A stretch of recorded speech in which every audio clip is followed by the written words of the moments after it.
Les aigles se rassemblent. Lettre du 7 août 2021 de Frère Joseph Branham aux aigles qui se rassemblent autour de la voie du 7e ange.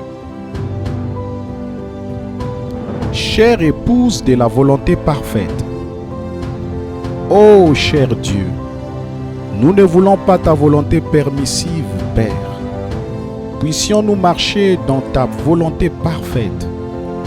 Puissions-nous ne pas juste prendre une parole ici et là pour la faire correspondre à un dogme ou à un credo ou quelque chose. Puissions-nous prendre la parole telle qu'elle est, croire au plein évangile, tout ce que Jésus nous a enseigné à faire. Être dans la volonté parfaite de Dieu, c'est notre plus grand et notre plus profond désir. Nous ne voulons jamais lui déplaire. Nous voulons plutôt lui plaire dans tout ce que nous faisons et disons. Nous voulons être ses fils et ses filles adoptés et manifestés. Comment pouvons-nous trouver? Comment être dans sa volonté parfaite et comment lui plaire? Nous devons consulter sa parole, car nous savons que sa parole est la vérité et la vie. Sa parole est toujours la même. Son programme est toujours le même, car il ne peut pas changer. La parole nous dit que la manière dont il a fait les choses la première fois sera la manière dont il les fera toujours. Il doit rester le même éternellement. Son but a toujours été le même. Ses actions ont toujours été les mêmes.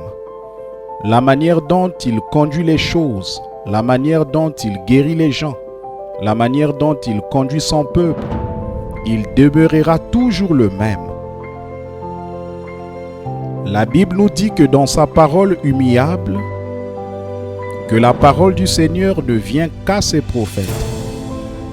Il ne la révèle jamais au clergé ou à un théologien, seulement à ses prophètes. Il a aussi dit qu'il ne faisait rien sans l'avoir premièrement révélé à ses prophètes. L'homme a toujours désiré un système fait de main d'homme, un groupe d'hommes pour les conduire. Mais cela n'a jamais été la manière de Dieu. Il envoie toujours un conducteur appelé par Dieu, un prophète consacré par Dieu avec la parole pour conduire son peuple. Ce prophète était confirmé et choisi pour être le conducteur de l'heure. Dieu a choisi et placé bien d'autres conducteurs consacrés remplis du Saint-Esprit. Et ils ont leur place, mais il a prévenu ses conducteurs. Tenez-vous loin de cette colonne de feu. Que fait cette colonne de feu? Elle conduit les gens jour et nuit. Frère Joseph présente une écriture. Puis la parole nous dit, ce qui arriva au jour de Sodome arrivera de même le jour où le Fils de l'homme paraîtra. Selon sa parole dans Malachie 4 et dans de nombreux passages des Écritures, il doit revenir dans son Église sous une forme physique, dans les gens, dans des êtres humains, à la manière d'un prophète. Fin de citation, Frère Joseph continue. Comment reconnaîtrons-nous ce prophète? Il prouvera qui il est par la parole. Il connaîtra même les secrets du cœur. Il révélera toute la parole aux gens. Il sera confirmé par la colonne de feu pour conduire l'épouse. Dieu sera même photographié avec son prophète.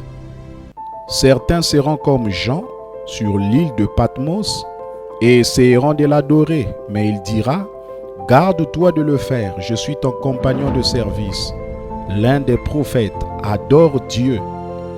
L'épouse saura qu'il ne faut pas l'adorer lui, l'homme, mais plutôt adorer le Dieu dans cet homme. Il saura qu'il est celui que Dieu a choisi pour apporter les paroles infaillibles. Il saura qu'il était ce 7e ange messager choisi par Dieu. Le monde verra et entendra la voix de Dieu parler à travers lui, et il verra le premier Adam pleinement restauré. Il conduira l'épouse par une colonne de feu. Il recevra ces informations du Logos et les offrira à l'épouse qui sera en route vers le pays promis. L'épouse aura la révélation et elle saura que c'est le messager pourvu par Dieu. C'est la voie pourvue par Dieu. C'est la volonté parfaite de Dieu. Venez vous joindre à nous dimanche à 14h, heure de Jeffersonville, qui fait 19h en Afrique centrale, pour écouter Dieu change-t-il d'avis du 27 avril 1965. Frère Joseph Branham. Passage de l'Écriture à lire. Nombre le chapitre 22, le verset 31. Que Dieu vous bénisse richement.